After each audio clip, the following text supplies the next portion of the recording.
last second. So I said, excuse me, I need to go to the washroom. That didn't happen. Despite of being so terrified, I went down the slide. I felt the drops, the spins, the humps, and the splash at the end. I thought I would die. But that didn't happen. I just had some astronaut nausea, pina colada flavor. I did it! I finally could relax in my comfort zone there. But that didn't happen because I wanted to do it again. It was fun. So we both went up again, then again, to the point I was the only one running up, waving to my son who was lying there drinking his pina colada, the non-alcoholic version. Later that day, Sherry said to me, Mommy, you conquered your fear. See, you don't hold that. And being drunk was helpful. I said, you are more helpful, son. Thank you for pushing me down on my first slide. Fellow friends, do you use those 3 hooks to chain yourself down in that comfort zone? Making excuses, procrastinating, or quitting in the last second. You think they are to keep you safe, but they are to limit your growth. So unhook, break free, and step up. A life with no fear is a life indeed.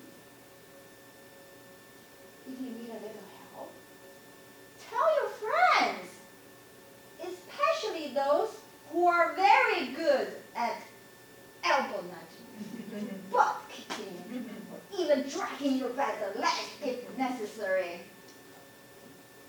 And guess what? Being courageous is contagious. Coming back from that trip, David went to Canada's Wonderland and nailed all the scary rides that he was afraid of. He said he was inspired by his mom. Coming back from that trip, I went to find my very first job as a Zumba instructor after holding the license for the whole year without doing anything due to fear. Life is full of opportunities, but are only presented as scary rides. Don't miss them. Take them and enjoy them.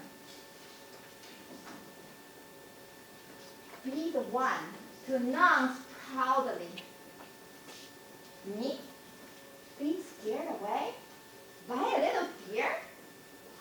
That didn't happen. So that was my speech. I did it in my club in a contest. And there were quite a few other speeches, for some reason touching the same topic, the fear.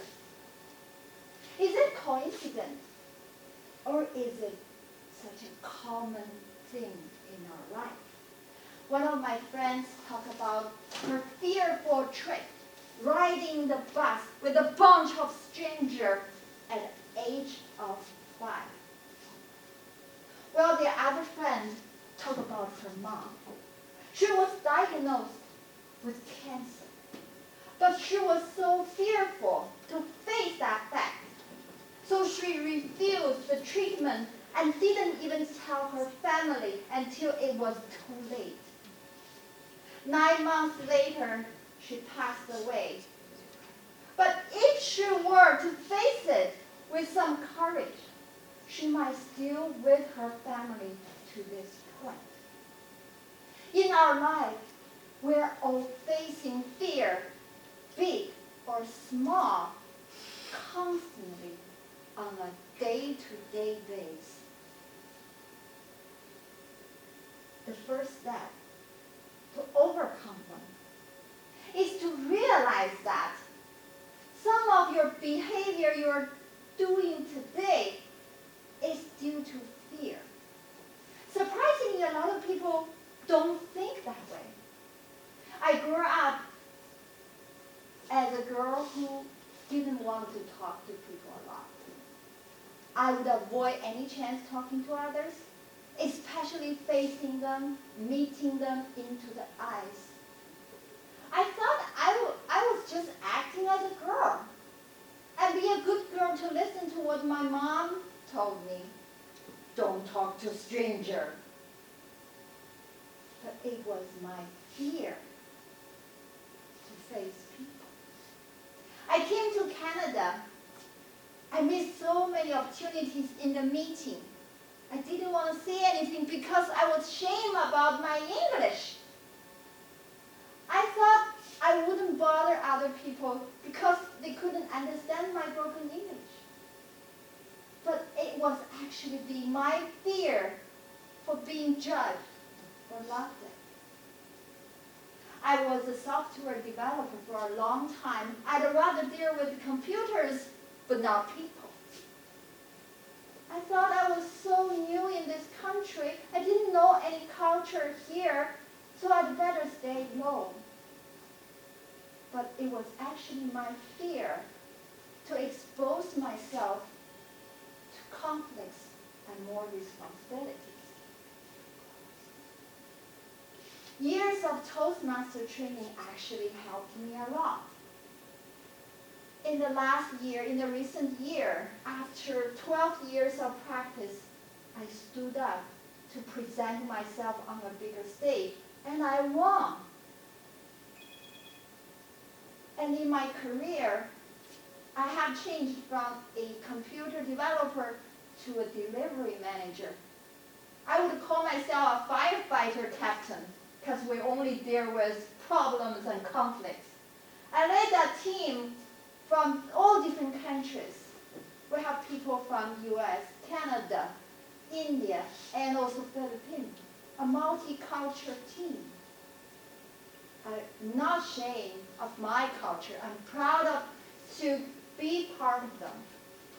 And in my personal life, I started the hard work of fitness and found my passion in dancing. From the one hiding at the back in the class to be the one who stands to the front and to be a Zumba instructor and lead 3 classes per week. The realization comes from the very first step, that your current behavior is not because you are wise. It's not because you want to please others to make them happy. It's not like you're so good at keeping yourself safe. It's because of fear. When you realize them, you finally find the way to deal with them. Recently, I came across a book called Face to Face with Fear, Transforming Fear into Love. It's a good book. But think about it. How many fears still present in your life or in your mind? What if you could change all of them into love? It's like you have a golden finger. Just by a